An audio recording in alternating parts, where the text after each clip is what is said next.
Hola, ¿qué tal? Muy buenas tardes. Bienvenidas, bienvenidos, bienvenides una, a un módulo más de este diplomado. Ay, es que ahora mi colilla está muy rebelde. Este, Bienvenidas, bienvenidos a este módulo de este diplomado en donde vamos a ver un tema muy específico y es el de las nuevas tecnologías como fuentes de derecho y generadoras de dinámicas sociales. Entonces, ¿de qué va todo esto? Básicamente es democracia digital, justicia digital, pero un poco para reflexionar el punto en el que nos encontramos ahora en las democracias constitucionales, en las sociedades contemporáneas, y cuál sería la democracia que quisiéramos construir en este siglo XXI.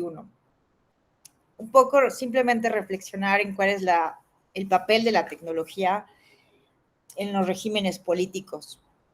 Entonces, pues es un placer enorme estar con ustedes. Me presento brevemente. Bueno, veo algunas caras conocidas, eh, pero no a todos he tenido la oportunidad de estar compartiendo algún espacio académico. Mi nombre es Alejandra Tello y soy profesora investigadora de la Escuela Judicial Electoral. Y bueno, pues me disculpo por haber llegado unos minutos tarde, tenía problemas con ¿no? Es una clase de tecnología y justo tenía problemas con la tecnología, una de las paradojas, ¿no? O cuestiones que ocurren, ironías en esta vida y justo relacionado con la tecnología. Entonces vamos a empezar. Generalmente hacemos una exposición de alrededor una hora, un poquito más de una hora, y abrimos sesión de preguntas y respuestas, pero no necesariamente tiene que ser así el formato. Si ustedes quieren participar, comentar algo, aportar algo, con toda la confianza, podemos hacerlo en cualquier momento, levantar la mano, escribiendo en el chat y construimos un diálogo. Bueno, pues vamos a arrancar. Permítanme empezar a compartir la presentación que hemos desarrollado justamente para esta sesión.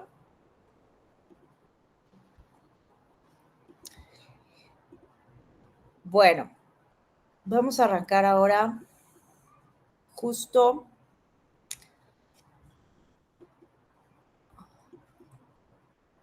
Aquí está.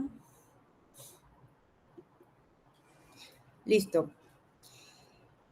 Bueno, pues vamos a arrancar con una reflexión. El mito de Prometeo. Bueno, ¿ya vieron la película de Oppenheimer? ¿Ya la vieron? ¿No? No, Aldo no la ha visto. Es que no quiero spoilear. Solo díganme qué les pareció, si les gustó o no. Muy buena, ¿no? Josué le pareció muy buena. Bueno, es que tiene que ver, ¿no? Justamente la película, ¿no? De Oppenheimer inicia con una referencia al mito de Prometeo. 9.5 de 10. Adriano no lo he visto. Bueno, yo luego la verdad soy muy imprudente y sí les puedo hacer spoilers. Que bueno, además, pues no es spoiler porque es una película histórica, ¿no? Entonces la historia, pues ya sabemos cómo termina, ¿cierto? De alguna manera. Pero bueno, la idea no es aquí arruinar a quienes no han visto la película, se las recomiendo mucho. A mí sí me gustó muchísimo, muchísimo. Hay personas a las que no tanto, que les pareció muy abigarrada, muy aburrida, muy larga, pero bueno, es que depende el cine que les guste. A mí en lo personal sí me gustó, pero lo relevante, lo relevante justamente es la reflexión que nos puede traer la película en relación no solamente con este mito de Prometeo, sino con el uso de la tecnología en la democracia, en las sociedades contemporáneas. Y Y porque justamente, ¿no? Prometeo, como ustedes saben muy bien, pues fue castigado por toda la eternidad, básicamente por Zeus, por haberle robado el fuego y habérselo dado a los seres humanos. Entonces, hay varias interpretaciones de este mito, pero ¿por qué los dioses castigarían a Prometeo por haber dado el fuego a los seres humanos? ¿Qué tan malo o por qué hizo esto, no? Zeus. Más allá de eso, y bueno, también la película, insisto, no quiero hacer un spoiler, pero justamente aquí hay dos posturas centralmente, ¿no? Cuando pensamos en la tecnología, cuando pensamos en el uso de la ciencia y la tecnología, hay dos posturas básicamente opuestas, radicalmente opuestas.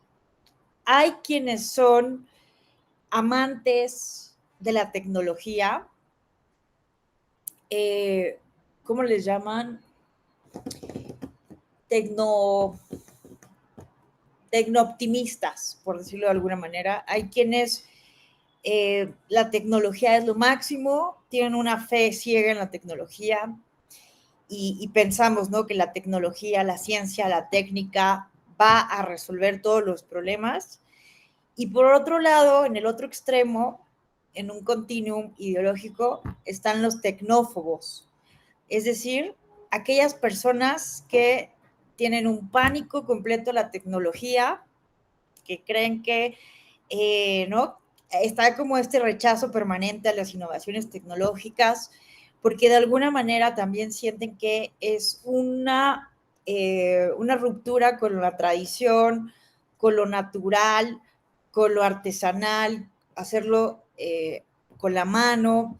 Entonces, de alguna manera también lo ven eso como, eh, pues, como un abuso del ser humano, ¿no? El uso de la tecnología como un abuso de aquellas cosas que tendrán que ser hechas de manera natural, ¿no? Natural, manual, artesanal.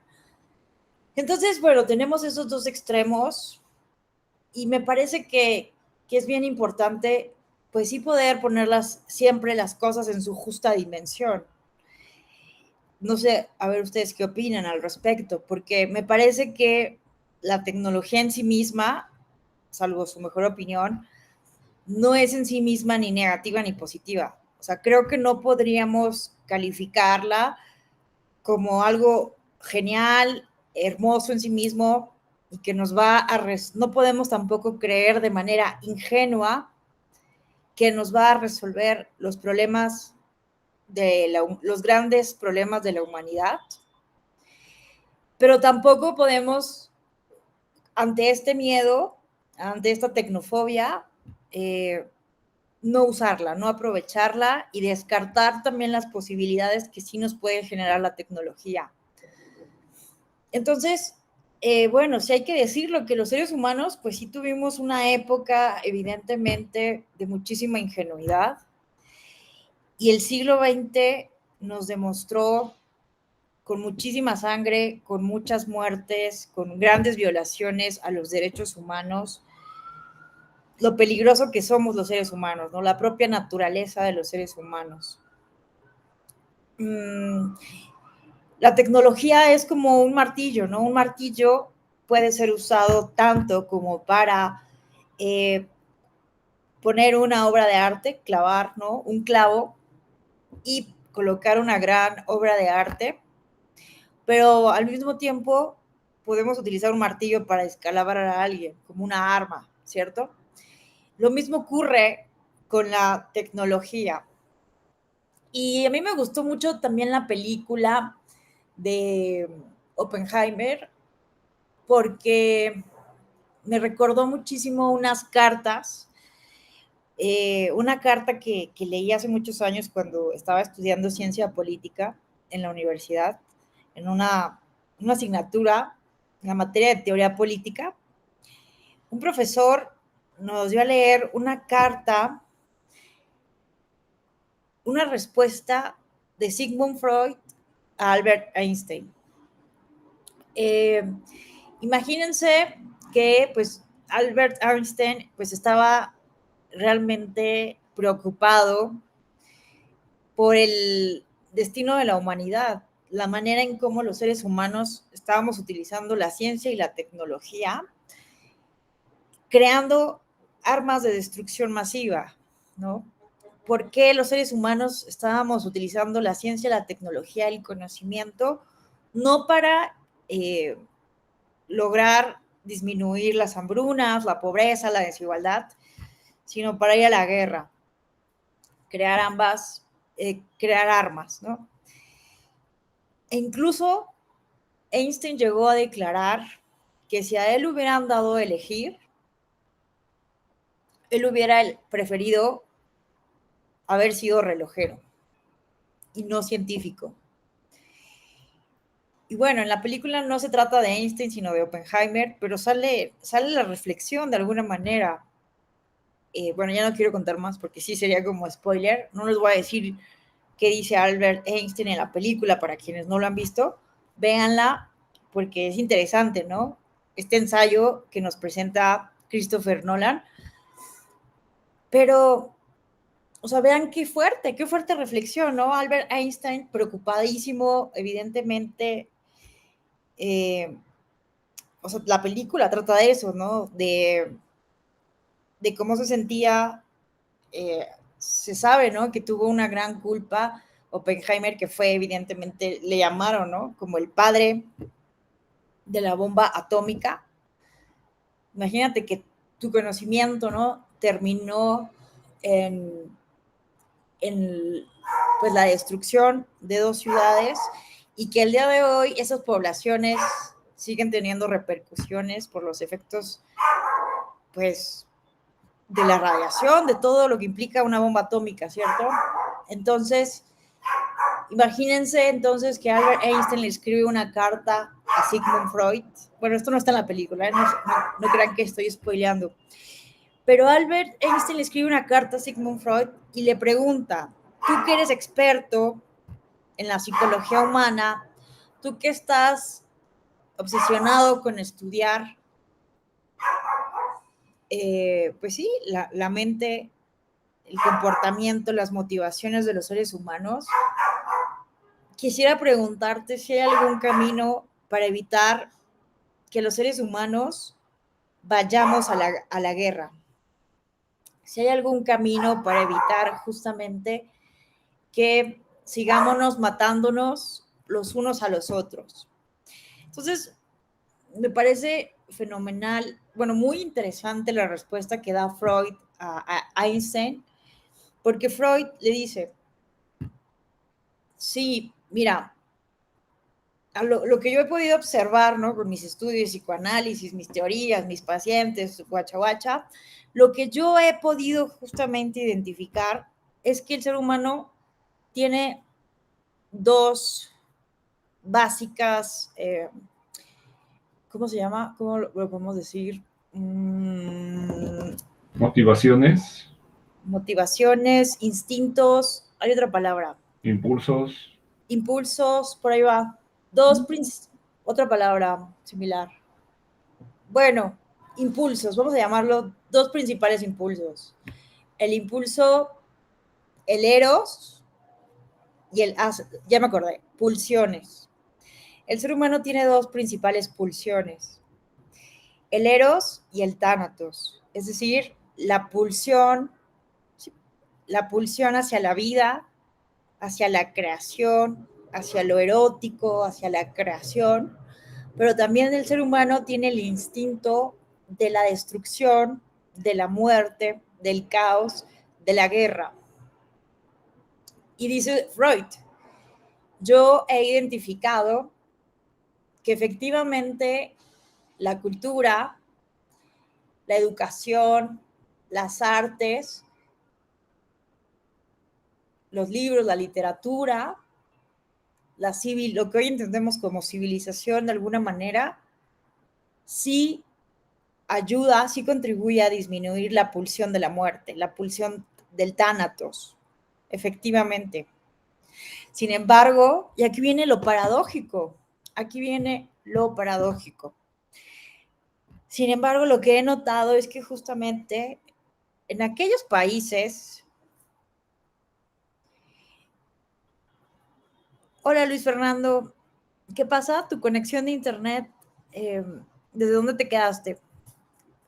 ¿Lo de la carta a Sigmund Freud? Sí, un poquito antes, sí. Hola, qué gusto. No te había visto conectado por acá. Les estaba contando sobre el mito de Prometeo, la película, no sé si ya la viste, la película de Oppenheimer. Está muy buena, pero justamente tiene que ver, lo que quiero aquí plantear es un poco la paradoja, la relación del ser humano y la ciencia, las sociedades humanas y la tecnología. Y les estoy platicando aquí de una carta que les recomiendo mucho leer, una carta que escribe Albert Einstein a Sigmund Freud. Einstein justamente está preocupadísimo por la forma, la manera en que los seres humanos hemos utilizado la tecnología para ir a la guerra, para la destrucción. La película de Oppenheimer justamente trata de pues la vida de este científico que fue el padre de la bomba atómica y pues cómo se vive, ¿no? Cómo se vive ese suceso de, por un lado, seguir el ego académico, esas ganas de conocimiento, de curiosidad, un descubrimiento completamente científico, honesto. Eh, ¿Cómo puede vivir eso un físico de una de las universidades, ¿no? De los más prestigiados del mundo, de las grandes universidades del mundo, y que te pongan en un dilema moral tan fuerte como fue el de la Segunda Guerra Mundial. Aventar, bueno, crear o no, utilizar la ciencia para crear la mayor arma que conocemos hoy en día de destrucción masiva, ante el conocimiento de que Alemania también tenía en ese momento ya el desarrollo de una bomba atómica también. Entonces, ¿qué haces, no? Es un dilema moral que no es fácil de resolver, en mi opinión. No sé ustedes qué opinen, ¿no? Porque algunos dirán, yo nunca haría la bomba, yo nunca la lanzaría, ni en un momento de guerra, ni en un momento así, ¿no? De tanta tensión, en fin. O sea, me parece que no la película, sino la misma reflexión histórica, ¿no? Hoy en día la humanidad todavía seguimos juzgando ese hecho de haber destruido, ¿no? Los gringos, Hiroshima y Nagasaki, las repercusiones que han tenido en estas ciudades, realmente ayudó a detener la Segunda Guerra Mundial, se hubiera rendido o no se hubiera rendido nunca Japón. O sea, crea una serie de reflexiones muy interesantes esta película. Pero lo que les estaba contando específicamente de Albert Einstein es que Freud dice, los seres humanos tenemos básicamente dos pulsiones, la muerte, el tánatos y el eros, el instinto de la vida, de la creación, el instinto erótico de crear, de procrear, y el de la guerra, la destrucción. Entonces, dice Sigmund Freud, sí, los seres humanos podemos disminuir nuestras pulsiones destructivas, nuestras pulsiones hacia la guerra, hacia la muerte, con el arte, con la educación, con la literatura. Pero ojo, aquí viene lo paradójico, aquí me quedé. Hay una cuestión extremadamente paradójica.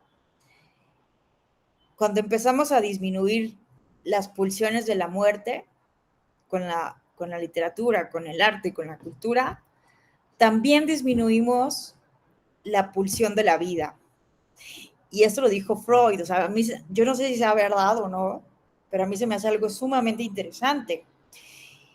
¿Por qué? Porque justamente en aquellos países con menores tasas de homicidios dolosos, feminicidios, asaltos, con menos violencia, los países más pacíficos dentro de sus fronteras nacionales, ¿verdad? Porque vemos que también, si hacemos un análisis pues geopolítico, hacia el exterior no son tan pacíficos, ¿no? Como se dicen ser muchas veces.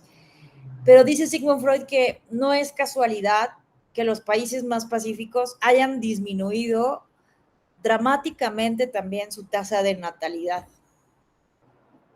Entonces, pues es algo sumamente paradójico. Queremos disminuir esos impulsos humanos hacia la destrucción, pero también disminuimos esos impulsos humanos a seguir generando vida.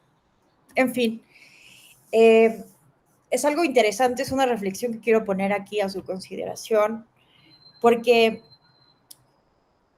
la tecnología justamente no podemos pensar, insisto, de manera ingenua, que va a resolver los problemas de la humanidad, dejando de lado justamente estas pulsiones y estas contradicciones que tiene la propia naturaleza humana.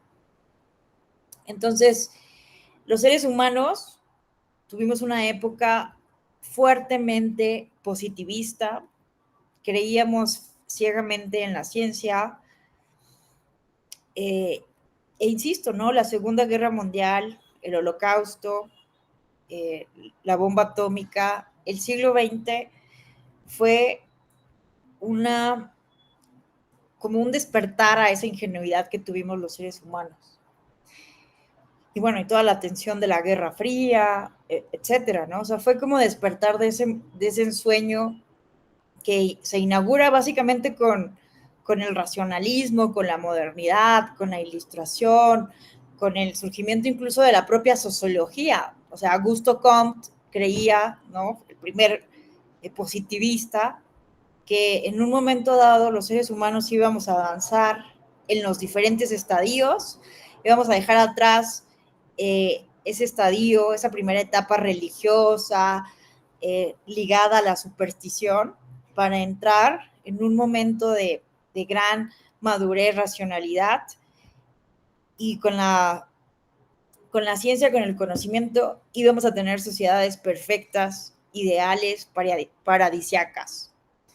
Y no es así, ¿no? Entonces, no es casualidad, entonces, por ejemplo, dentro de las ciencias sociales, que surgiera la teoría crítica, ¿no? La escuela de filósofos tan críticos, ¿no? En una continuación a la crítica, de cierta manera, marxista. No es casualidad, ¿no? El libro, este gran libro que tienen Adorno y Horkheimer, La dialéctica de la ilustración. Esta obra, pues básicamente refleja eso, la dialéctica que podemos encontrar cuando pensamos la humanidad, que la ilustración, que la racionalidad, que la tecnología nos va a ayudar a resolver los problemas de la humanidad. Entonces, básicamente, ¿qué dicen Adorno y Horkheimer en este texto? Que los seres humanos creímos lo que Nietzsche dijo, ¿no? Que habíamos matado a Dios, que habíamos quitado esa superstición de la humanidad, pero es completamente falso. Lo que dicen Adorno y Horkheimer es que sí, matamos a Dios, pero en ese hueco, porque los seres humanos siempre vamos a tener una divinidad, queramos o no, ese espacio vacío que quedó en la ausencia de Dios, en la ausencia de religiones, volvimos un mito a la ciencia. La diosa se volvió ahora la ciencia. Se volvió un fetiche la ciencia, un fetiche la tecnología. Y qué tanto la tecnología, la ciencia, el conocimiento, la ilustración han cumplido con sus promesas. Entonces, no es que Adorno y Horkheimer y la escuela de Frankfurt, la teoría crítica, estén en contra de la ilustración, pero hay que ser críticos, hay que justamente comprender estas paradojas, estas contradicciones y ser sumamente responsables, conociendo a los seres humanos tal como somos, entendiendo, comprendiendo lo que hemos llegado a hacer, que no podemos entonces poner una fe ciega en la tecnología y pensar que va a resolver todos los problemas. Entonces, bueno, y eso me parece que este planteamiento, de alguna manera, lo refleja magistralmente Christopher Nolan en la película, como, pues sí, este dilema, esta contradicción, esta paradoja en torno al efecto, eh, a estos efectos secundarios que tiene el uso de la tecnología sin una ética y sin pensar en las consecuencias, ¿no? De un uso irresponsable de la ciencia y la tecnología. En fin, entonces, bueno, no sé si alguien quiera comentar algo. Me parece fundamental como arrancar con esta reflexión, porque insisto, ¿no? A veces caemos en los dos extremos, completamente tecnófobos o completamente amantes de la tecnología en una ingenuidad que parece que no conocemos la historia y que no conocemos estas dos pulsiones contradictorias de la naturaleza humana. No sé si alguien quisiera comentar algo, eh, preguntar algo, cuestionar, contradecir, también se vale. Recordemos que aquí estamos en un espacio académico y entonces, pues bueno, cualquier reflexión, aportación, más que bienvenida. Sí, les voy a compartir, por supuesto, la presentación. ¿Qué tal, Enrique? Te saludo con mucho gusto, te escuchamos. Hola, ¿qué tal? Buenas tardes, gracias. Pues yo creo que es como todo, yo creo que todo exceso es malo, ¿no? En el ámbito que hablemos. Yo creo que todo viene, cuando empezaba el Internet, pues todo el mundo estaba fascinado con el Internet y navegábamos y era una adicción al Internet que a la fecha, bueno, no, al principio era los privilegiados tenían acceso a Internet, ¿no? Ahorita ya se nos volvió una necesidad a todos, ¿no? Y a todas para cualquier situación. Entonces yo creo que los excesos son malos, pero sí, evidentemente también hay que sabernos conducir porque sí podemos caer o en manos de la delincuencia o volvernos delincuentes de cierta manera, ¿no? Entonces, mi comentario va a eso, o sea, yo siento que los excesos son malos, pero en este caso la tecnología, pues ya es la necesidad porque vaya, y esto se disparó más, y si estoy mal, corríjanme, a raíz de la pandemia, pues obviamente se disparó más, porque pues todo el mundo, sí o sí, tenía que conectarse de manera remota, y pues todo el mundo con su celular, una tablet, una computadora, tomaba clases, iba a trabajar, entonces se disparó más el uso de la tecnología, que ya existía pues, pero se disparó más, y ya se nos hizo costumbre el estar haciendo este tipo de reuniones, ¿no? De manera virtual, ¿no? Pero sí, si nos excedemos, o sea, si hay gente que deja de hacer todo por estar en la tecnología, en las redes sociales, ¿no? Por no dejar de hacerlo, ya deja de hacer cosas, ¿no? Entonces yo creo que ahí mi comentario es que los excesos son malos y podemos caer en vicios, por llamarlo de alguna manera, ¿no? Ese sería mi comentario. Muchas gracias, Enrique. Coincido completamente, ¿no? Parece un cliché, ¿no? Pero todo exceso definitivamente es malo, ¿no? Entonces coincido con esta reflexión.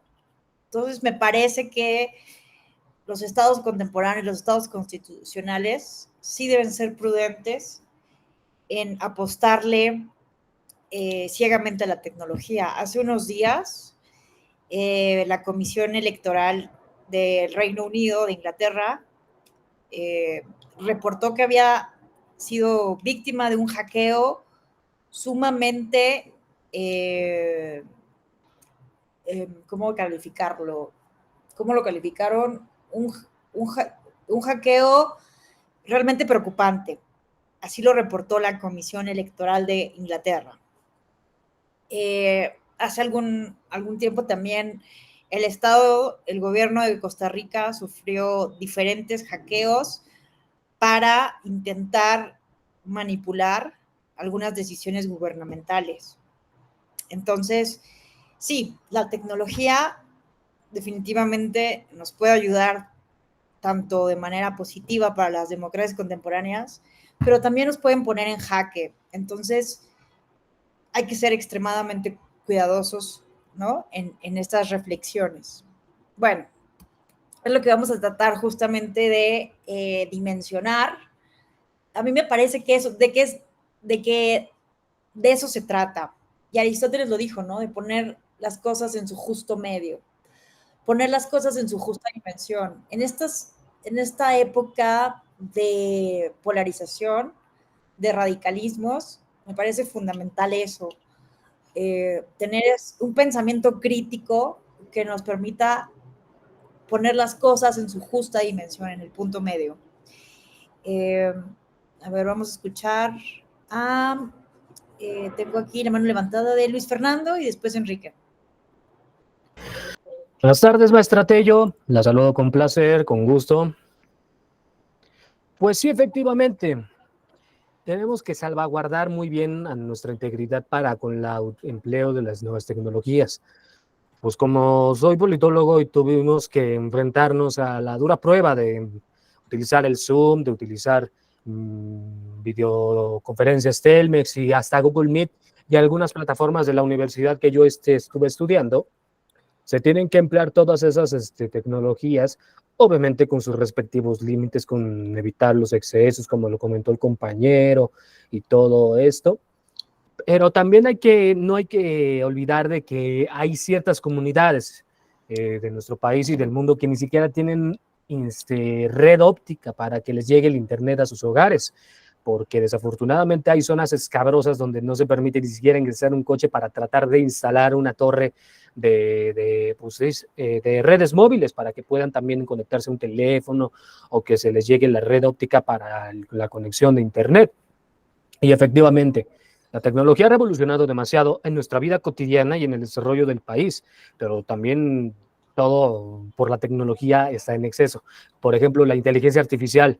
Lo comentaba en la sesión pasada, que la inteligencia artificial ya se está comprometiendo hasta con los actores, escritores, productores, directores de Hollywood. Y ya alzó la voz la mismísima niñera, Fran Drescher, que pues no se vale que la tecnología a través de las inteligencias artificiales quiera imponer su lugar porque a un empresario o a una empresa de máxima índole internacional le conviene, y dejando atrás pues todo un arduo trabajo de años y años y años y años para poder estar en una obra, en una serie y demás.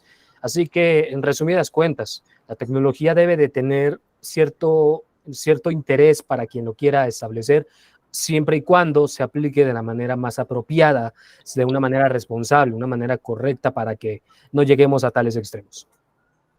Muchas gracias, Luis Fernando. Me parece bien importante la reflexión que haces de la brecha digital, ¿no? Que también, a veces también nos vamos con la finta de que la tecnología ya es, como es una realidad, básicamente para quienes vivimos en ciudades grandes, ¿no? En zonas urbanas, pero nos olvidamos de población que estamos dejando atrás con ciertos programas, ¿no? Que se enfocan exclusivamente en el uso de la tecnología. Entonces, fundamental lo que señalas. Hay que tener presente esta brecha digital. Enrique, te escuchamos. Gracias, gracias. Sí, justamente iba enfocado por eso, evidentemente, y lo hemos comentado en sesiones anteriores, es la regulación de la tecnología.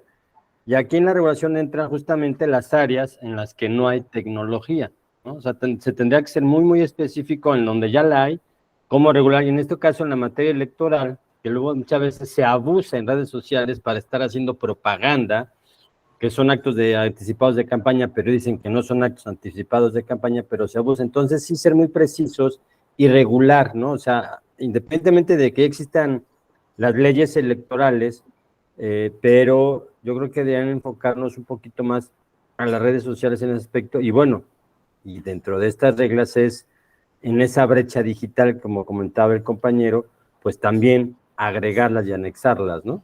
Ese sería ahí mi... Gracias. Por supuesto, completamente de acuerdo. Entonces, bueno, gracias por sus retroalimentaciones, sus comentarios. Esa era la primera reflexión con la que queríamos arrancar. Dimensionar las cosas, ¿no? En cuanto a la tecnología, que hay que ir con cuidado, como un equilibrista, ¿no? No podemos desviarnos a estos excesos. Bueno, entonces, vamos a pensar ahora en cómo las nuevas tecnologías en su momento, en los momentos históricos específicos, sí han transformado las dinámicas sociales. Porque, o sea, sí, hay peligros inminentes, pero también hay que dimensionar, como les decía, que la tecnología sí ha ayudado, sí ha contribuido a la democratización. Pensemos simplemente en el papel de la imprenta y cómo este invento revolucionó muchos aspectos de la vida de la sociedad, ¿no? O sea, simplemente, ¿no? Pensemos el papel de personas como Martín Lutero y la Reforma Protestante, ¿no? Pues imagínense que, bueno, no solamente es un cuestionamiento filosófico fundamental a la Iglesia católica, a los abusos de la Iglesia, el hecho, ¿no?, de que haya colgado sus tesis en contra de los abusos de la Iglesia católica, pero justamente el hecho de que algo que es súper revolucionario, súper democrático, el hecho de haber traducido la Biblia, que estaba en latín, y que en ese sentido solamente los sacerdotes, las personas estudiadas que conocían latín, podían leer la Biblia, los textos sagrados, y tener una comunicación con Dios. Entonces, la población común, la masa popular, pues no tenía una comunicación directa con Dios, tenían que ser intermediarios, justamente los sacerdotes, para poder, ¿no? Entonces, en esta intermediación, pues cayeron un buen de abusos. Entonces, imagínense el acto revolucionario de Martín Lutero de traducir la Biblia al alemán y que gracias a la imprenta se pudo distribuir en la sociedad alemana. O sea, imagínense la cuestión revolucionaria que implicó en ese sentido. Solo un ejemplo, ¿no?, de las muchas cuestiones que logró la imprenta al poder distribuir con un mayor alcance el conocimiento, las ideas, la literatura, la poesía, aquello que los seres humanos nos transmitíamos simplemente, bueno, en un primer momento, ¿no?, de boca en boca, con la tradición oral, después con escribanos, pero el proceso de escribir, ¿no?, con la tinta, las plumas, y bueno, vemos que había muchísimos riesgos en ello, ¿no? Incluso con la destrucción de la Biblioteca de Alejandría, cuántas obras no se perdieron, cuántas obras no conocemos hoy de la humanidad, justamente por eso, ¿no? Entonces, pues pensemos, ¿no? De cierta manera, hay muchísimos ejemplos que podemos traer a colación, pero simplemente dimensionemos, ¿no? Incluso Max Weber, en esta famosa obra de La ética protestante y el espíritu del capitalismo, que justamente es un libro que hoy evidentemente es objeto de muchas críticas, de cuestionamientos, desde países no anglosajones, de países católicos, de Iberoamérica. Podemos poner en tela de juicio muchísimo esta obra de Max Weber, pero tiene una idea que fue paradigmática, ¿no?, en su momento, y que sigue teniendo muchísima influencia. Por un lado, ven acá. Por un lado, es el tema de que la clásica visión determinista del marxismo ortodoxo, ¿no?, de esta visión del materialismo histórico, de que la estructura, es decir, la economía, las instituciones, las leyes, determinan la superestructura, ¿no?, la cultura, la religión, las ideas. Esta creencia de que realmente las relaciones económicas condicionan completamente al ser humano sin ninguna capacidad de agencia. Pues, ¿qué dijo Max Weber? ¿No? Que justamente la cultura, la religión, y en este caso la ética protestante, al contrario, determinó el surgimiento del propio capitalismo y de la propia democracia, ¿no? Es una hipótesis que, insisto, hoy en día hay que tenerla con cuidado, pero fue un parteaguas fundamental en la sociología, ¿no? En la sociología occidental.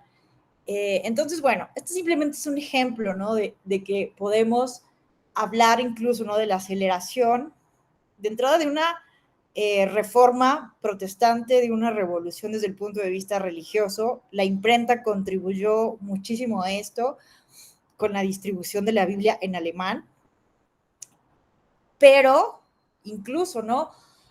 Ya el protestantismo como religión, que tanto impulsó también la propagación de las ideas de la ética capitalista y de la ética democrática, ¿no? Entonces, pues bueno, ¿alguien levantó la mano o puso un comentario acá? Ah, pusieron un comentario. Muchísimas gracias, Luis Fernando, por compartirnos aquí el PDF. Para ahorrarse dinero y no comprar en Amazon. Gracias. Muy bien. Entonces, bueno. Entonces imagínense, ¿no? Si la imprenta tuvo un papel radical en la democratización de una religión, en poner en cuestionamiento la religión más importante en ese momento de Occidente, ahora pensemos en el auge de la radio y la televisión. Entonces, aquí a mí me gusta muchísimo hacer alusión a Luis López Guerra, que tiene un texto donde analiza justamente la supuesta llamada crisis de los partidos políticos, porque él dice, a ver, no es que los partidos políticos estén en crisis, como si nos hubiéramos encontrado en un mundo ideal donde los partidos políticos funcionaban a todo dar y de repente todo se vino abajo.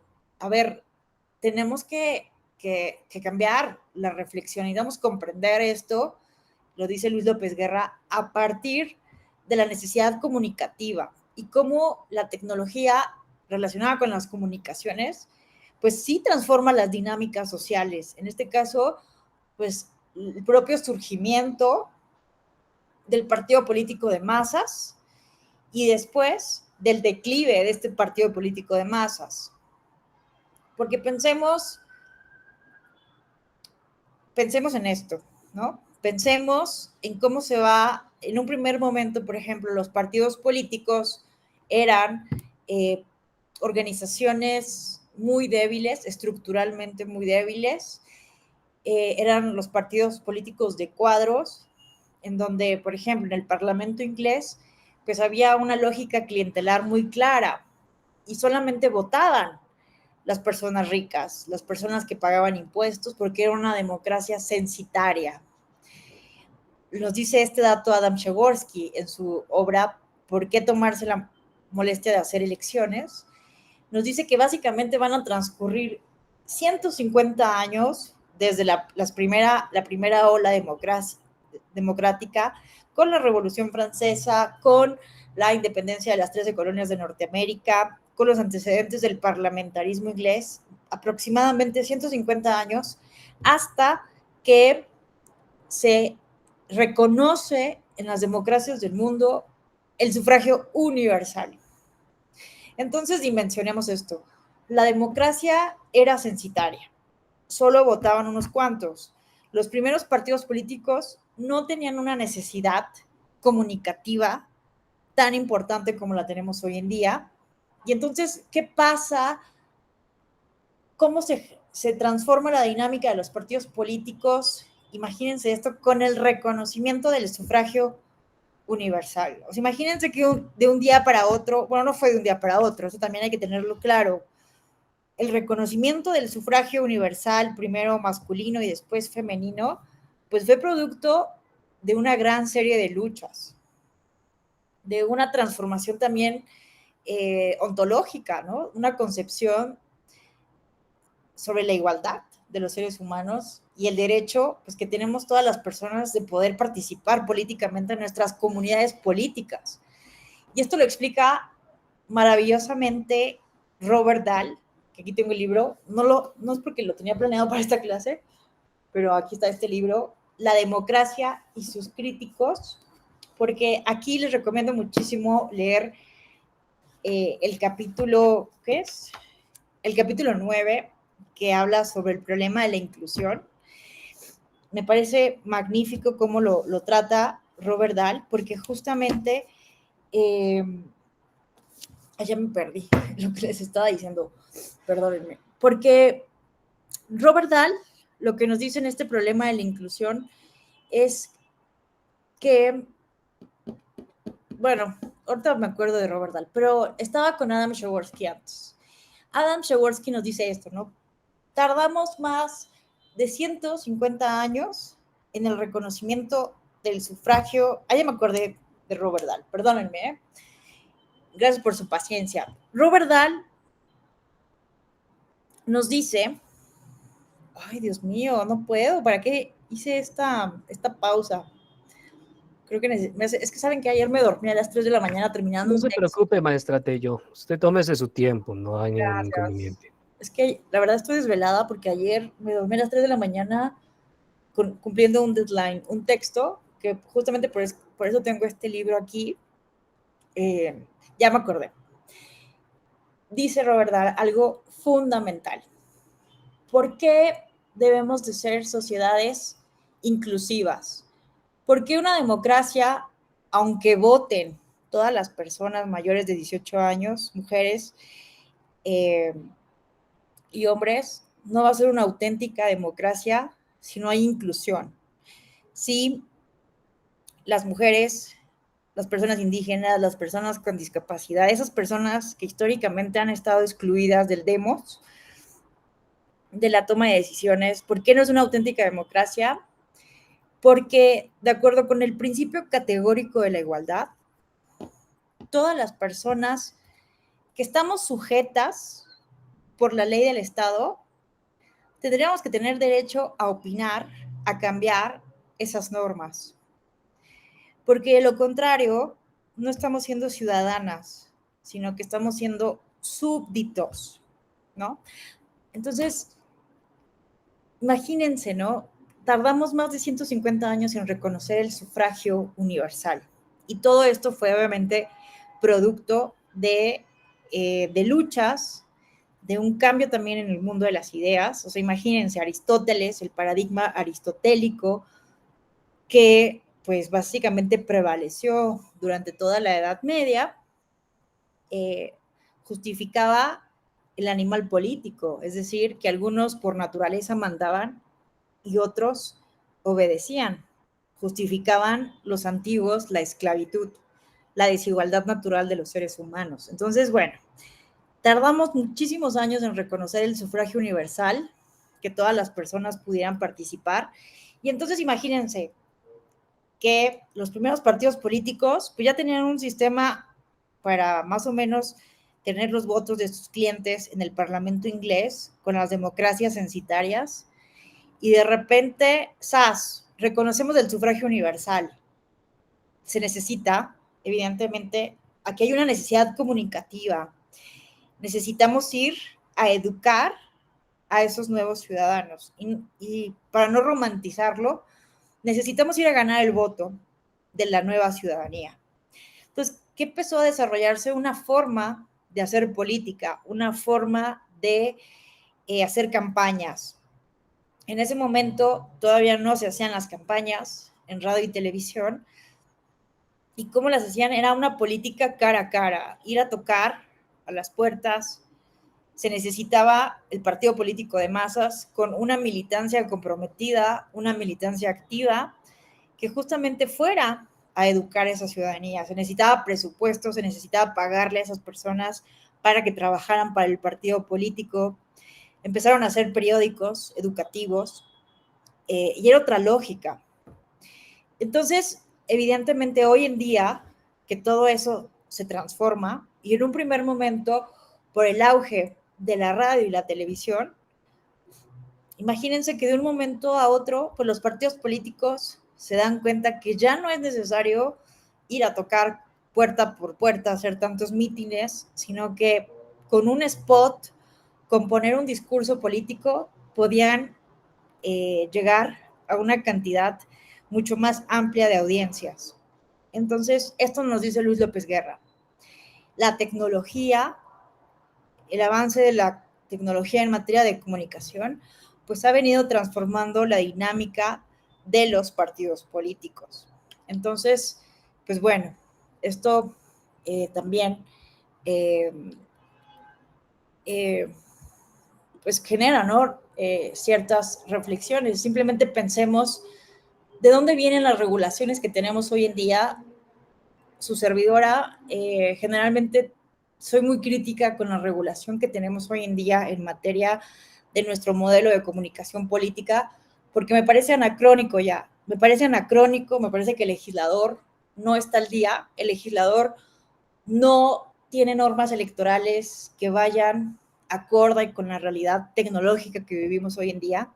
Nuestro modelo es bastante prohibitivo y está centrado en la regulación de la radio y la televisión a partir de lo que nos pasó en las elecciones de 2006, donde efectivamente pues teníamos básicamente un sistema basado en la radio y la televisión, donde básicamente dos televisoras, Televisa y TV Azteca, pues tenían este duopolio de la comunicación político-electoral. Entonces, bueno, ¿de dónde vienen estas primeras regulaciones? Pues miren, ¿no? Desde que empezamos a hacer política en radio y televisión, por ejemplo, la Corporación Británica de Radiodifusión, la famosa BBC, aplicó una regla de 14 días que prohibía la cobertura de cualquier asunto que fuera a ser debatido en el Parlamento durante las 2 semanas previas a la determinación. Entonces, no fue así hasta que en 1951 que se transmitieron las primeras imágenes de elecciones partidistas y se establecieron, ¿no?, en aquella época los bloqueos obligatorios en la cobertura de las elecciones durante los días previos en la votación, que todavía subsisten en países como Francia y que constituyen, ¿no?, una reliquia de esos tiempos, cuando los medios parecían hacer extraordinarios esfuerzos para no influir en los resultados de la elección. Entonces, justamente me parece importante hacer esa reflexión, cómo la regulación, ciertas normas, cierto control a los discursos políticos, pues tenían que ver porque había un número contado, ¿no?, de medios de comunicación.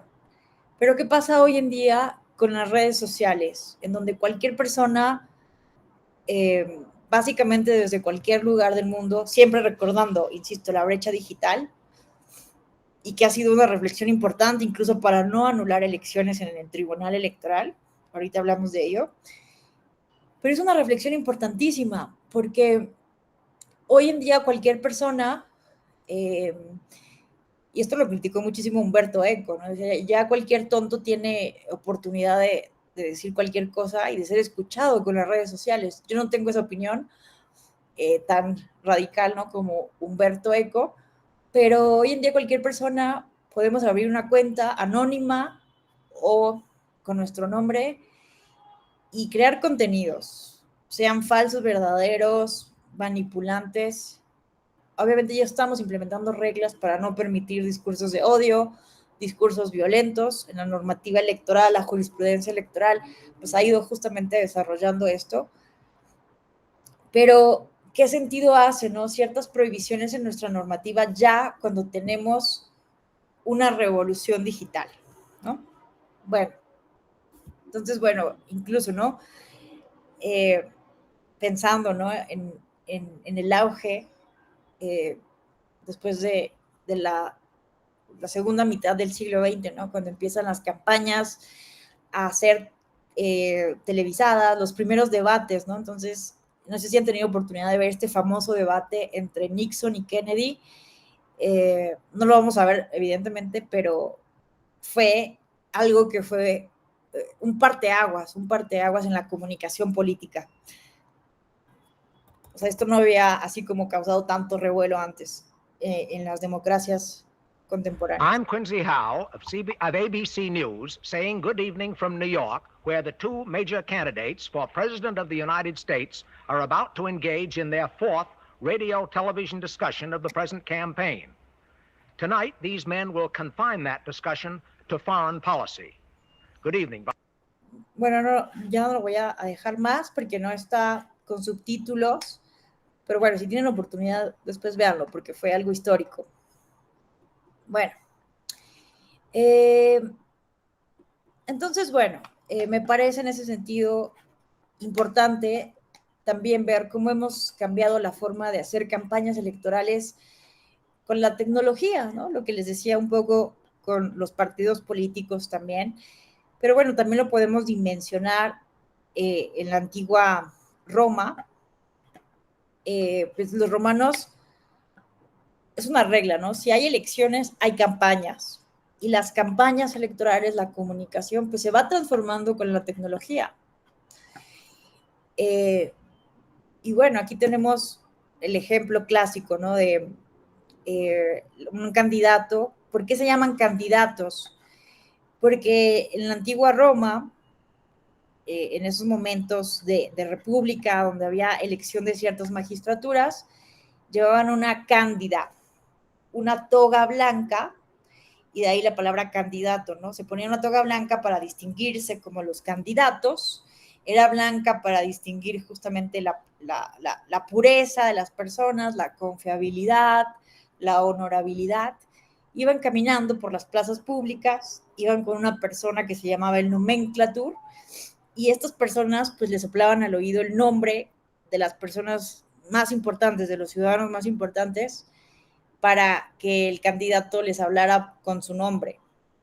Pero bueno, a pesar, ¿no?, de estas transformaciones de la tecnología, y que bueno, todavía vemos estos mítines, ¿no?, y que de cierta manera ya no es lo central, pero miren, hay prácticas que sí no cambian. Hoy en día, no sé si ustedes, es que aquí se asoman mi casa, que es su casa, a la ventana, y creo que ya no está, pero había un espectacular de Adán Augusto, y o sea, creo que todas y todos hemos sido consumidores de la pinta de bardas, no sé en el lugar donde estén actualmente, pero aquí en la Ciudad de México por todos lados hay bardas, pinta de bardas con el nombre de Marcelo, de Claudia Brugada, que quiere ser jefa de gobierno de la Ciudad de México. Entonces, miren, en la antigua Roma también, ¿no? Pintaban los muros, las bardas, para pedir el voto. Y algo muy curioso es que, pues, muchos candidatos salían en las noches con un dealbator y un scriptur y un laternarius. En las noches, en las madrugadas, pintaban sus anuncios de vota por mí, para tal cargo, para tal magistratura. Y si tú te despertabas en la mañana y veías tu casa pintada, si apoyabas al candidato dejabas la pinta, pero si no, tenías que contratar justamente a un dealbator para que pintara tu casa, manifestando que estabas en contra de esa publicidad electoral. Entonces, bueno, hay prácticas que no cambian. Luis Fernando, te escuchamos. Pues efectivamente, a ver cuándo nos puedes invitar a tu humilde hogar, pero bueno, sí, un día de estos. Bueno. Efectivamente, no solamente han habido letreros de Es Claudia, y de Adán Augusto y demás, sino hace pocos meses vi varios letreros que decía con Lía Limón, y tenían un logo de un limón apoyando a la candidata Lía, la actual jefa alcaldesa de Álvaro Obregón, que es Lía Limón García.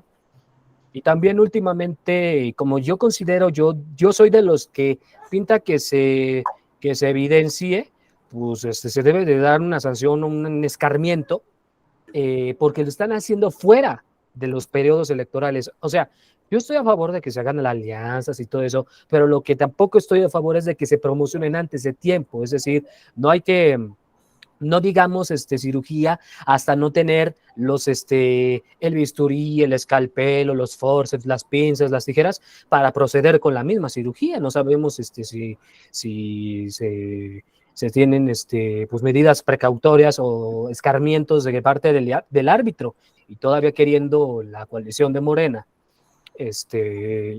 reclamarle al árbitro porque no está de acuerdo con el reglamento electoral. O sea, está bien de que se hagan los actos de precampaña, pero no fuera de tiempo. Sí, es el tema actual, ¿no? Es el tema actual, la pertinencia o no de estos actos que formalmente no se han considerado, ¿no? Tanto por el tribunal como por el INE de precampaña, se han considerado actos partidistas que entran dentro de la libertad de asociación, del derecho de asociación y, pues sí, de la libertad de los ciudadanos y ciudadanas de agruparse políticamente. Entonces se ha considerado que no está fuera de la ley. Y es un problema con nuestra normativa electoral, ¿no? Que siempre buscamos la manera de darle la vuelta y en teoría, pues estos espectaculares no violan la normativa hasta que pidan directamente el voto, ¿no? Entonces, pues bueno, todavía tenemos mucho trabajo que hacer justamente para evitar estos actos de simulación, ¿no? Estos actos pues que inconforman a la ciudadanía. Pero vean que históricamente hemos luchado, ¿no? Los seres humanos en contra de los delitos electorales. En Atenas, por ejemplo, ¿no? Ya había sanciones por fraude electoral. Las personas que no estaban autorizadas, que no tenían la calidad de ciudadanía ateniense y que fueran sorprendidas tratando de participar en la asamblea eran arrestadas y llevadas ante el Tribunal Popular que podía condenarlas a muerte. O sea, teníamos castigos, ¿no? Grandes castigos. Y en Roma, ¿no? También teníamos el famoso delito del ambitu. Ambitu era de ambitus, de ambire, ir alrededor, del que va de un lado a otro mendigando votos para ser elegido en algún cargo. O sea que esto de mendigar los votos es algo histórico que hemos hecho en todos los tiempos, ¿no? De ahí derivan otros términos como ambicionar, ambición, ambicioso. Y en un principio en Roma la pena era pecuniaria, después fueron avanzando las penas, después privación de honores, deportación, incluso el destierro. El destierro también para los atenienses era lo peor que se podía hacer, ¿no? Porque la ciudadanía era una cuestión sagrada. Le llamaban el ostracismo, que por haber perdido el honor público te desterraban, ¿no? Perdías tu calidad de ciudadano ateniense.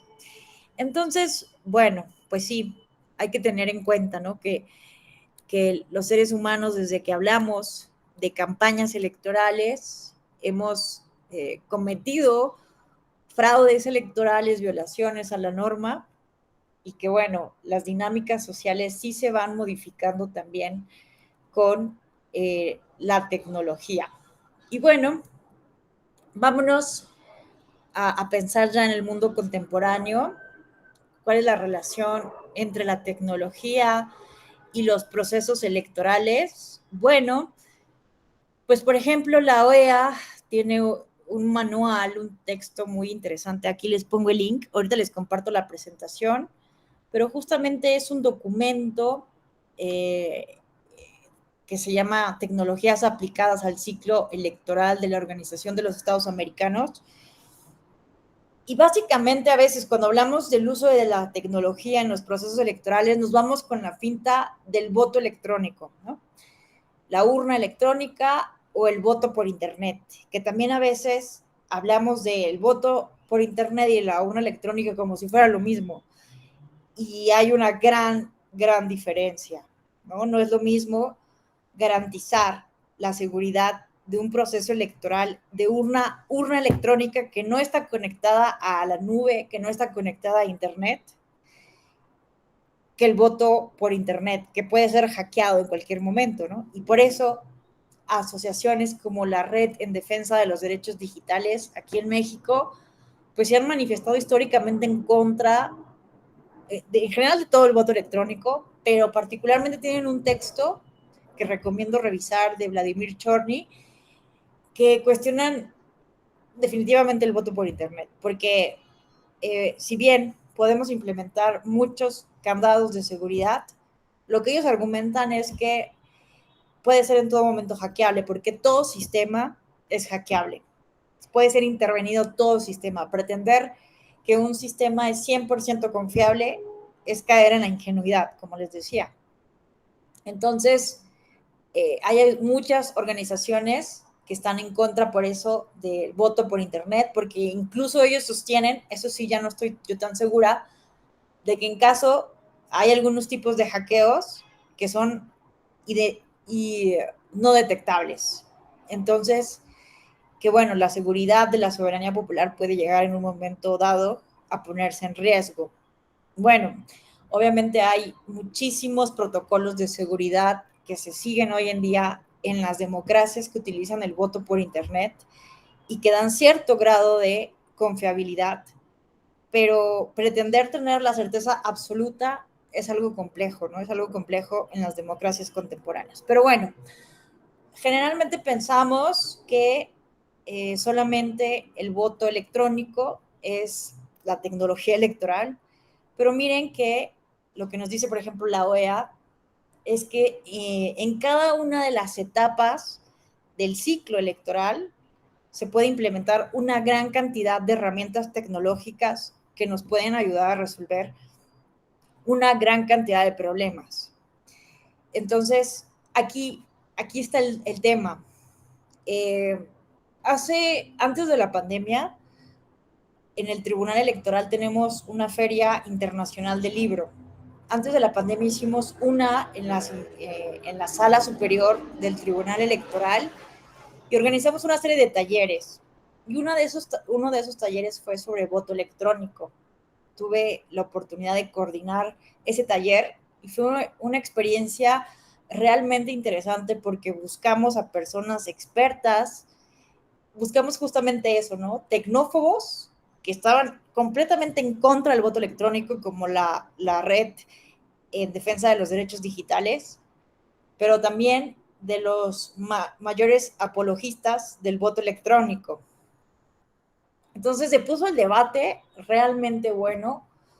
Eran muchas personas, me hubiera gustado escucharles más y tener más tiempo, pero las personas, digamos, no tan extremistas, que no se iban a los extremos de sí, el voto electrónico es lo mejor o el voto electrónico es lo peor, nunca. Las personas más moderadas justamente argumentaban esto, que me pareció de lo más significativo. Y es el hecho de que antes de querer implementar el voto electrónico solo porque sí, o cualquier tipo de tecnología en cada etapa del proceso electoral, lo fundamental es preguntarnos qué problema queremos resolver con la tecnología. Si solamente es copiar por copiar, no va a funcionar o no va a cumplir ningún propósito. Por ejemplo, su servidora tuvo oportunidad de observar las elecciones generales de Brasil del año pasado, la primera y la segunda vuelta donde ganó Lula, y yo quedé enamorada, fascinada del voto electrónico, de verdad, porque es una, no sé si la han visto, han tenido oportunidad de verla, por eso se las pongo aquí, no se las voy a poner. Espérenme un momento. Es que déjenles enseño, o sea, realmente no tiene gran ciencia a lo que voy. Es que en México hemos hecho una gran cantidad de diseños de urnas electrónicas muy grandes, muy sofisticadas, que puedan tener todos los detalles cubiertos, que está muy bien porque debemos de garantizar todo, ¿no? Que sean inclusivas, que las personas con alguna discapacidad visual o auditiva puedan utilizarlas, que se garantice la secrecía del voto. O sea, evidentemente no es cualquier diseño la urna electrónica. Espérenme, aquí está. Denme un momentito. Entonces, miren, urna electrónica Brasil.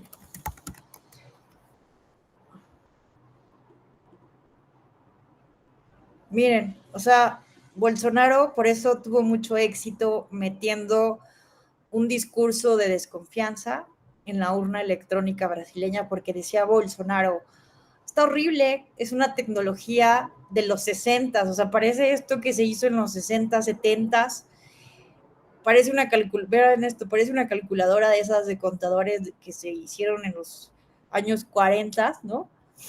Entonces decía Bolsonaro que no era una tecnología confiable, pero justamente es lo que me gustó porque no es así. Bueno, ya hay diferentes modelos, hay modelos más actualizados, pero no se trata de tener la urna electrónica más bonita, sino lo que hicieron los brasileños es tener la urna electrónica más funcional, que sirva. Históricamente, el diseño era elaborado por tecnología, por ingenieros, me parece norteamericanos, pero para el pasado proceso electoral lo hicieron 100%, bueno, se manufacturaba en Brasil, pero para el pasado proceso electoral todo era brasileño. Entonces, eso es como bien, bien bonito de Brasil, porque la ciudadanía brasileña le tiene amor a sus urnas electrónicas, porque es un producto hecho por los brasileños, ¿no? Y funcionan como relojitos sus fábricas. Tenían que hacer como 250,000 urnas electrónicas, no sé en cuánto tiempo, para tener una cantidad suficiente de urnas electrónicas. Imagínense Brasil, el tamaño del país geográficamente, pero vean, esto es la cuarta democracia más grande del mundo. Tiene un padrón electoral de 150 millones de ciudadanos y ciudadanas.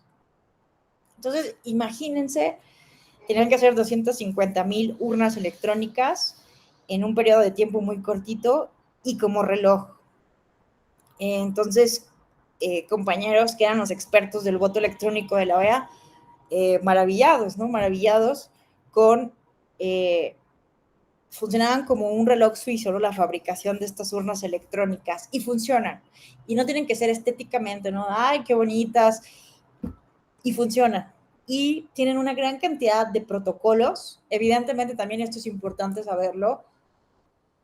No se implementó de un día para otro, porque hoy en día todas las casillas electorales, básicamente, con una excepción, una muy porcentaje muy bajo, no recuerdo exactamente el dato, pero muy poquitas casillas votaron en papel. O sea, fue una excepción ridícula realmente para la cantidad de 150 millones de personas. Y en serio yo les digo que a mí me parece que hubiera habido una crisis constitucional realmente grave en Brasil si no hubiera sido por la urna electrónica. ¿Por qué? Porque fue una elección sumamente competitiva. Prácticamente era el contexto de México de la elección de 2006. Una diferencia, recordemos la elección de 2006, donde Andrés Manuel López Obrador y Felipe Calderón tenían una diferencia del 0.56%, 250,000 votos aproximadamente. Imagínense, realmente la sociedad brasileña estaba altamente polarizada. Era una cuestión realmente de miedo, pero era sobre todo psicológica, porque el experto de violencia política de esta misión de observación electoral era un colombiano, y él lo que decía es que no es real la violencia, es una cuestión subjetiva, es una cuestión de percepción. Y lo que ocurrió es que sí hubieron asesinatos políticos. No recuerdo exactamente la cifra, 4 personas a lo mucho habían sido asesinadas por sus preferencias políticas. Imagínense que una persona entró con una playera apoyando a Lula a una fiesta llena de personas bolsonaristas, y le dispararon, pum, pum, lo mataron.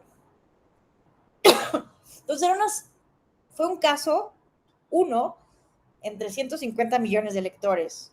Pensando en la proporción, realmente fue un hecho aislado, por decirlo estadísticamente. Pero la psicosis que se creó en Brasil era de tal magnitud que no sé si vieron un video así, pero imagínense que había personas comiendo en un restaurante y de repente pasaron unos corredores, como un grupo de 7, 8 personas trotando, y las personas del restaurante pensaron que estaban escapando de algo en el contexto de la alta polarización del proceso electoral. Y a mí me tocó también vivirlo en un par de veces en restaurantes. La gente estaba ahí comiendo, y me tocó ver un señor que estaba con unas cervezas y estaba defendiendo a Bolsonaro, a los militares, y estaba golpeando en la mesa. O sea, realmente generaba muchas pasiones. Entonces, imagínense, simplemente recordemos que se intentó incluso tomar la sede del poder legislativo en Brasil, después, ¿no? Meses después del proceso electoral. Pero, ¿qué pasó? Que el mismo día de la elección, 3, 4 horas después de la jornada electoral, gracias al sistema de votación electrónica, los brasileños ya sabían que había ganado Lula. Y no era el conteo rápido, no era... porque además el día de la elección, no se imagina, hubo una gran cantidad de tensión en la segunda vuelta. Se estaba reportando que había de la policía de las carreteras, estaban deteniendo camiones de votantes en las zonas donde tenía preferencia Lula.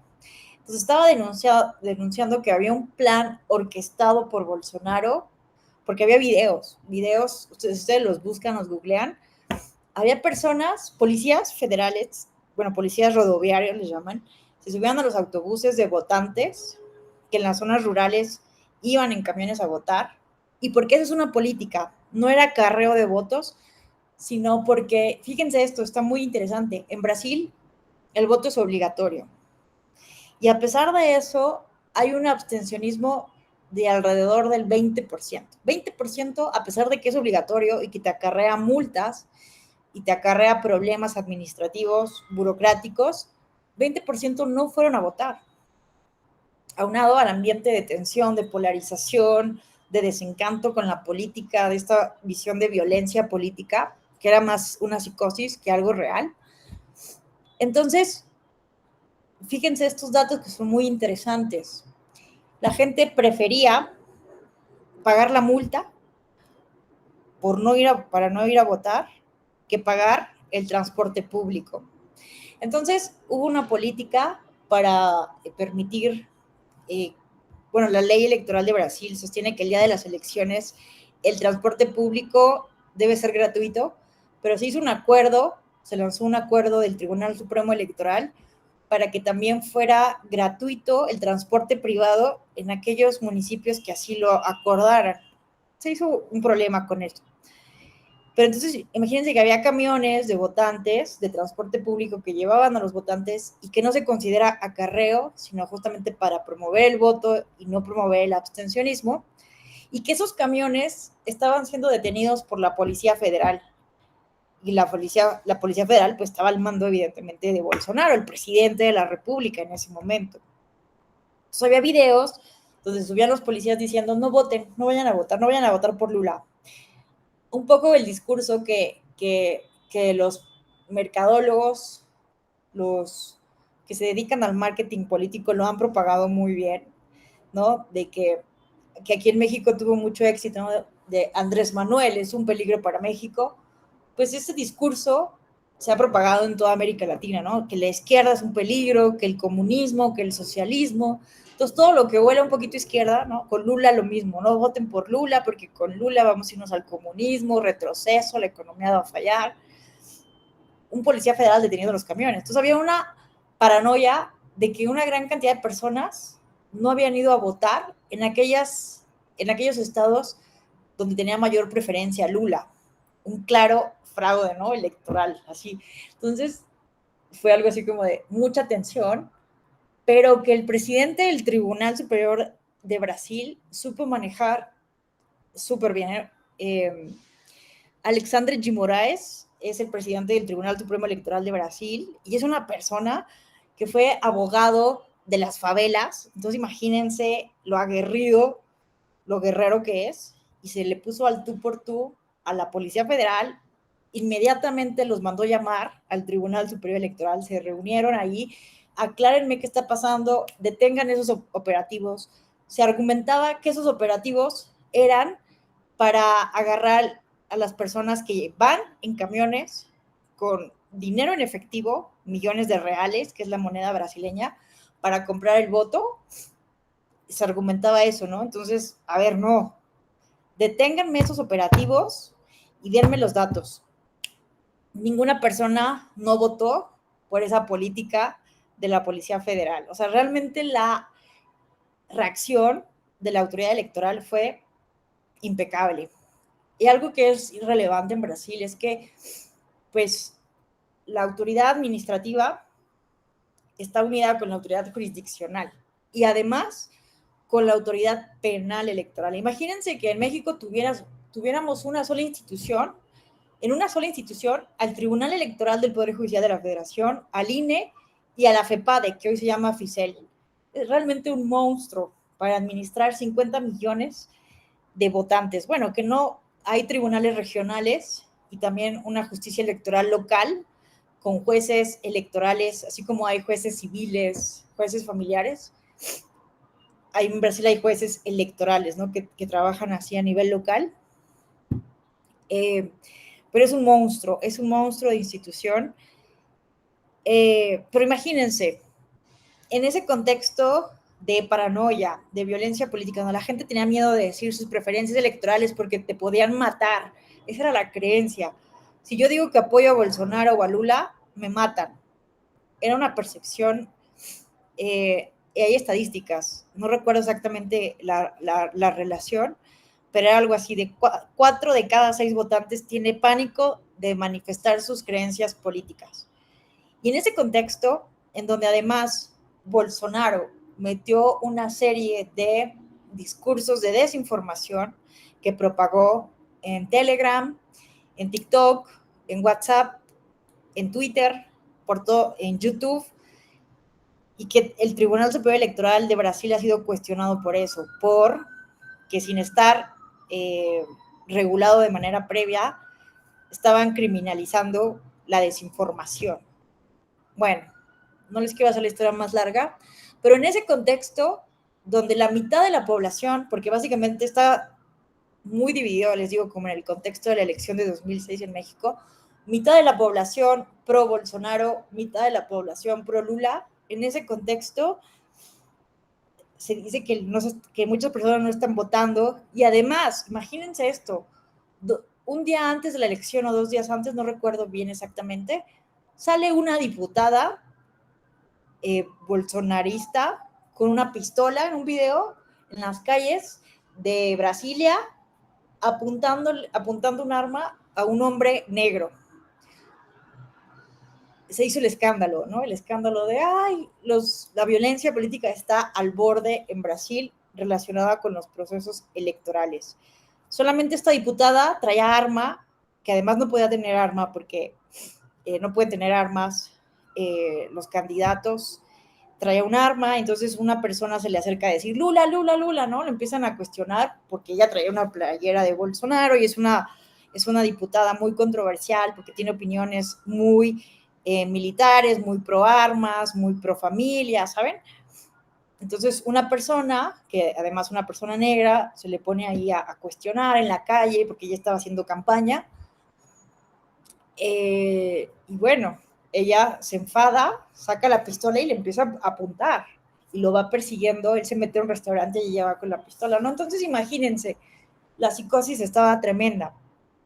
Entonces imagínense la relevancia en ese contexto que saliera Alexandre de Moraes, el presidente del Tribunal Superior Electoral de Brasil, a decir, Lula ganó con un nivel de confianza básicamente del 99.9%, gracias a la urna electrónica.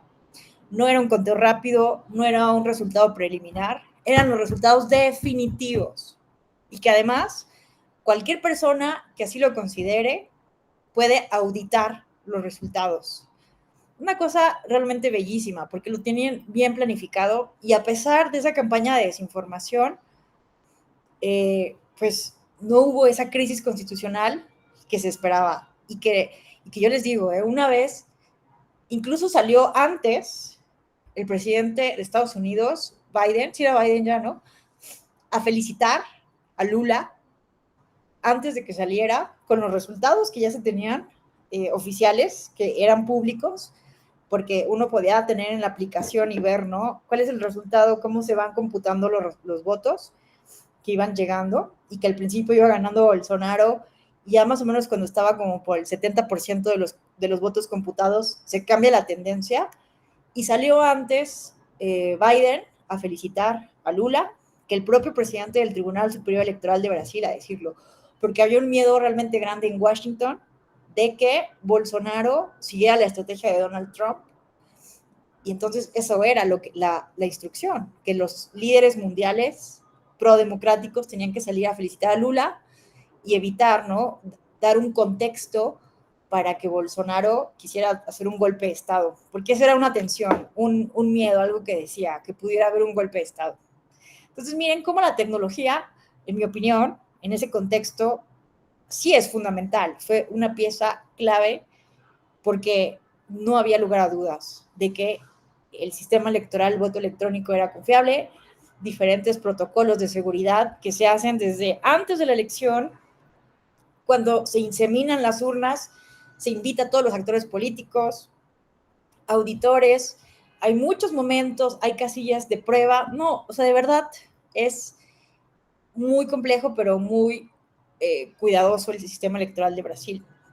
E insisto, el hecho de que no esté conectada a la urna de internet también hace que hacer un fraude o un hackeo de este sistema sea prácticamente imposible, ¿no?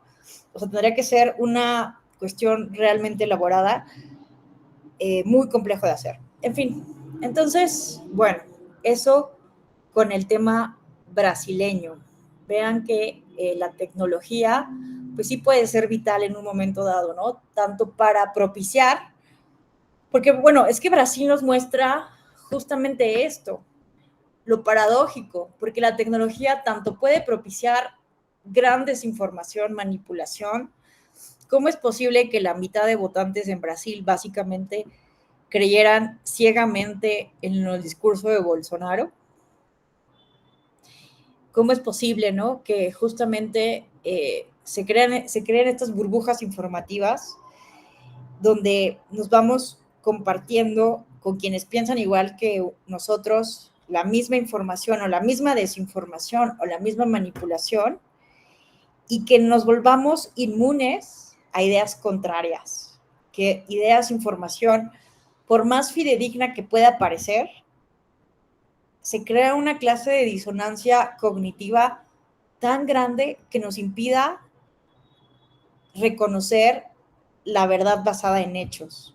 Y eso es lo que se ha definido hoy en día como la posverdad. Esa afinidad que tenemos ahora los seres humanos de creer más en nuestras emociones, en nuestros sentimientos, que en los hechos, ¿no?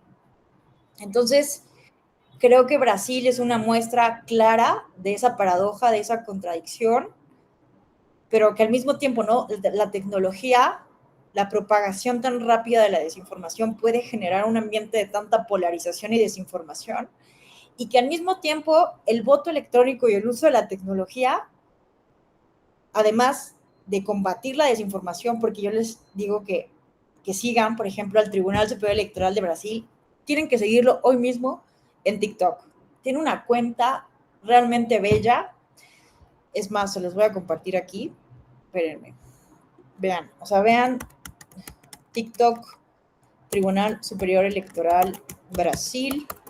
A mí me encanta, no sé ustedes qué opinen, porque hay personas a las que no les gusta este tipo de comunicación, pero vean, a mí me parece que se puede comunicar bien, incluso utilizando las redes sociales, aunque seas una institución.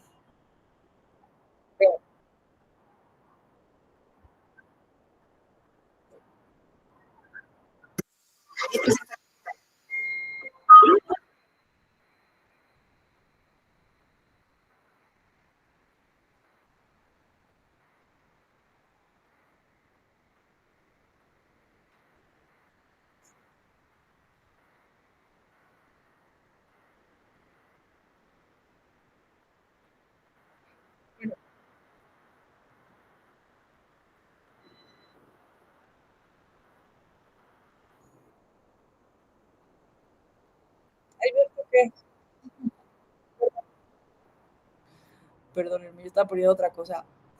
Bueno, eso es un ejemplo. Es que a mí hasta me daba risa, ¿no? O sea, de verdad había TikToks que me botaban de la risa. Miren, aquí nos está explicando.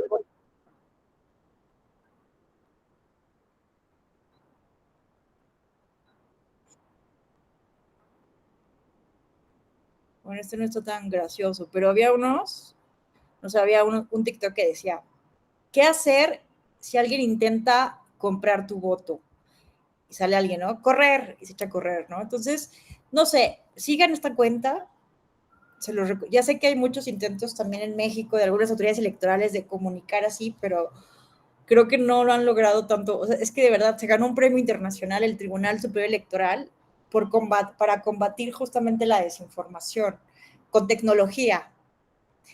Entonces, de alguna manera esto ya es una guerra, ¿no? Para, de alguna manera, promover la alfabetización digital, ¿no? Y que justamente si hay un mensaje de desinformación, pues a la par tendríamos que estar bombardeando con mensaje que aclare esa duda, esa desinformación. ¿Alguien había levantado la mano? ¿Qué tal, José Roberto? Qué gusto saludarte, te escuchamos. Hola, el gusto es mío. ¿Sí me escuchan? Sí, ¿verdad? Sí. Ok, gracias.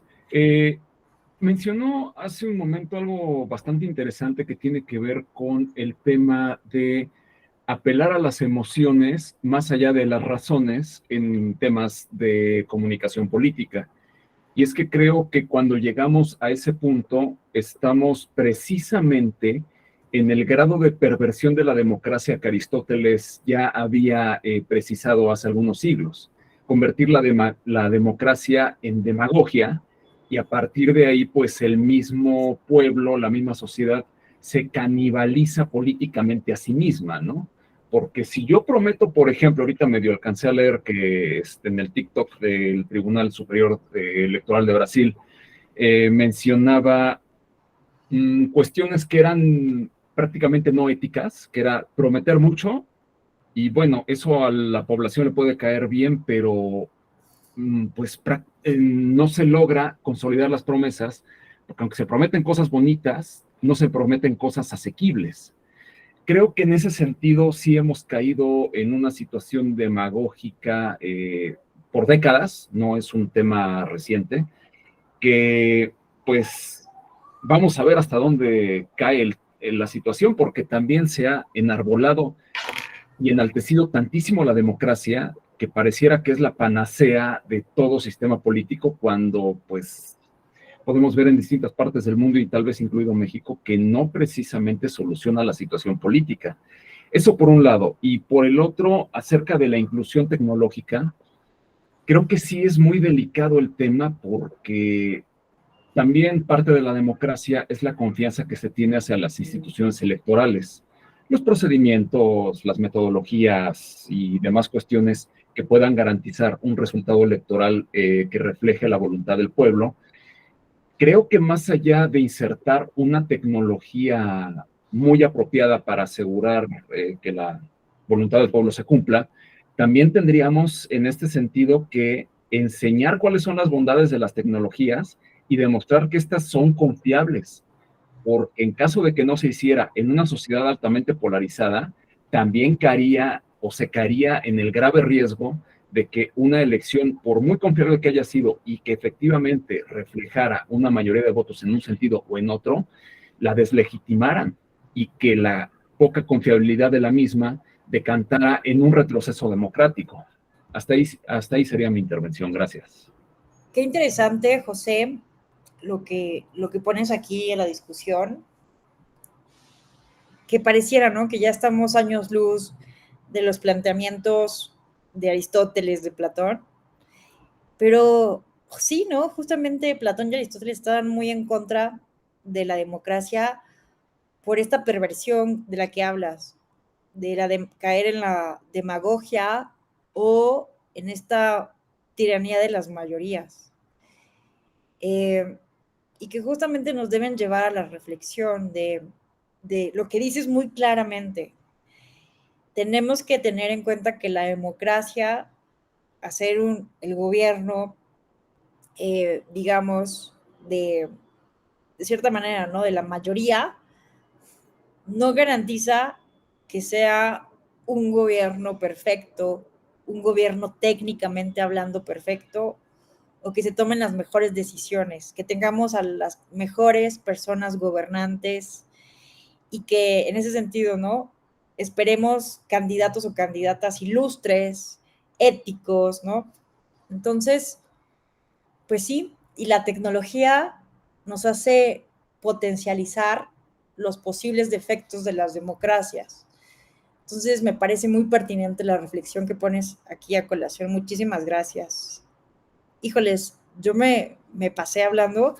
Ya casi se nos acaba el tiempo, faltan 12 minutos y me faltaron un buen de temas, bueno, de cosas que comentar. No sé si alguien más quisiera comentar algo hasta estos momentos. Mencionaste el tema de a un autor ruso que era Vladimir. No sé si pueda escribirnos el autor porque se nos pasó un poco el apellido. Ah, claro. Es mexicano, pero su familia creo que sí tenía descendencia rusa.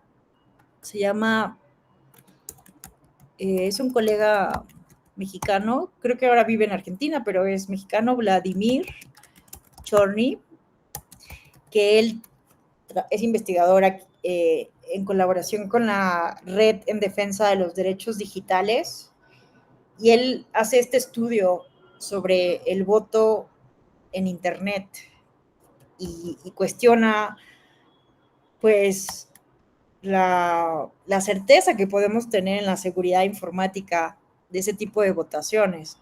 Y bueno, sí lo estamos utilizando hoy en día, entonces vale la pena hacer la reflexión, ¿no? Lo utilizamos para el voto de los mexicanos residentes en el extranjero y entidades como también el ISM, bueno, el OPLE aquí en la Ciudad de México también lo utiliza. Entonces, bueno, ahí vienen interesantes casos que vale la pena reflexionar. Aquí les comparto la presentación. Bueno, pues ya nos quedan unos cuantos minutos. Me gustaría cerrar un poco también hablándoles del caso de Corea. ¿No es Corea? No, Taiwán.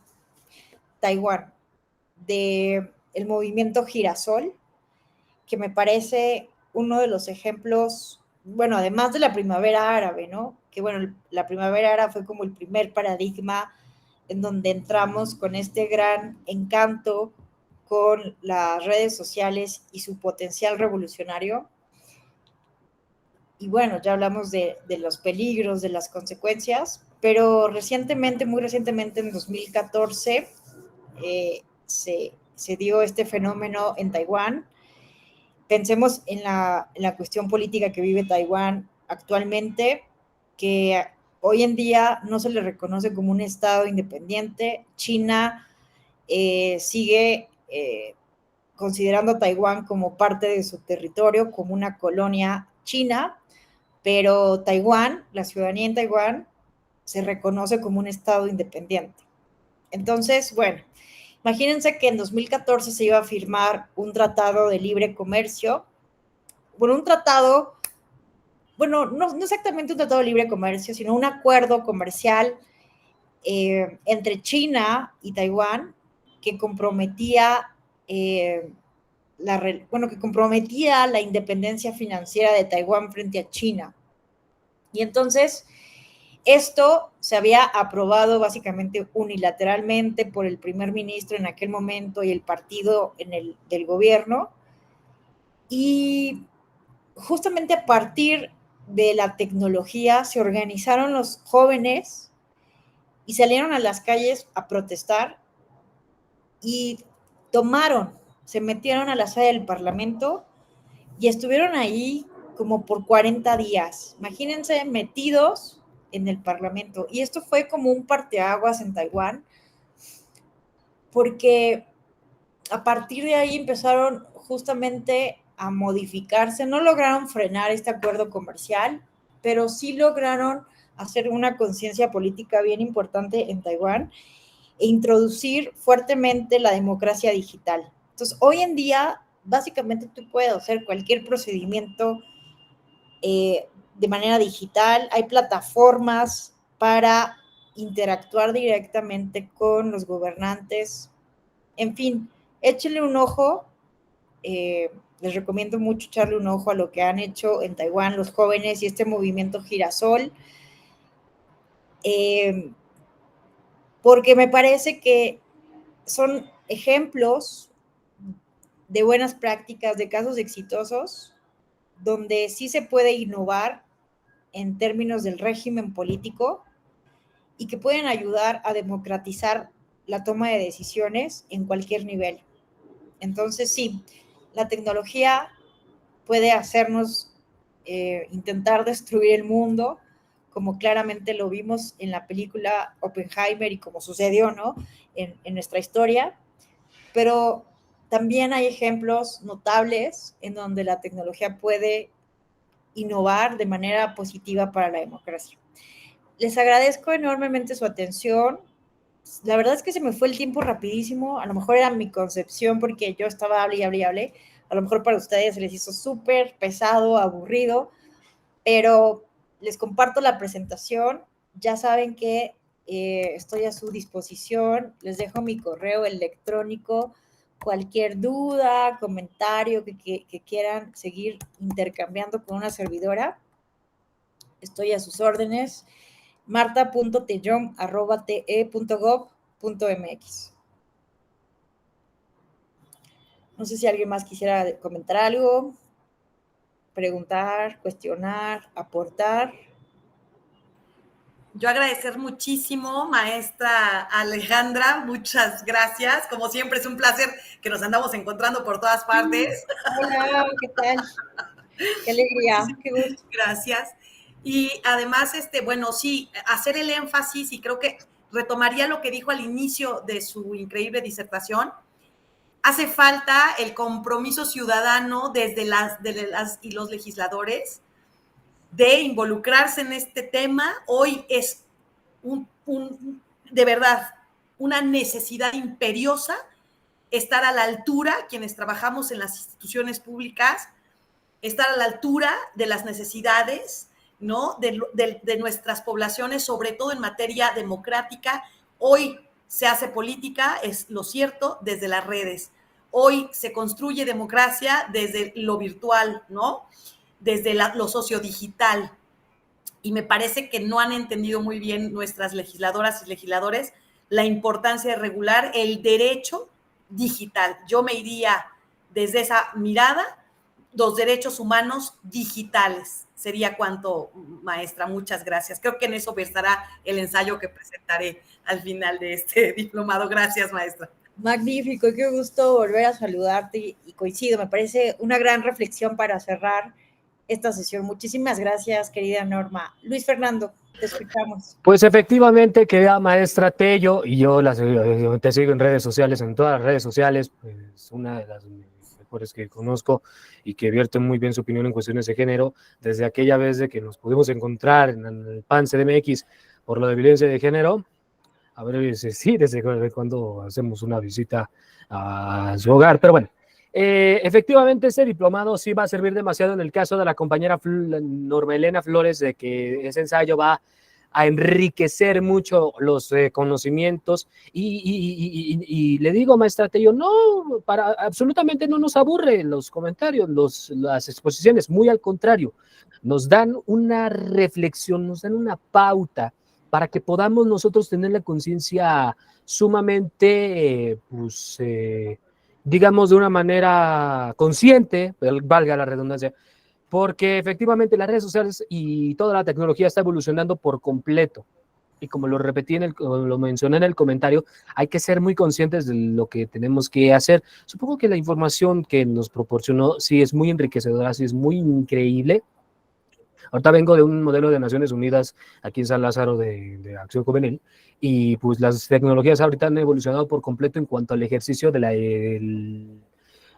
en el caso de mi tópico, para contrarrestar los conflictos bélicos que nuestros infantes están sufriendo en nuestras delegaciones.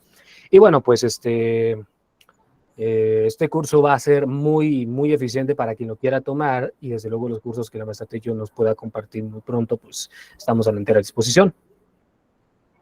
Muchísimas gracias por tan amables comentarios. Y pues bueno, ni modo que se nos acabó el tiempo, pero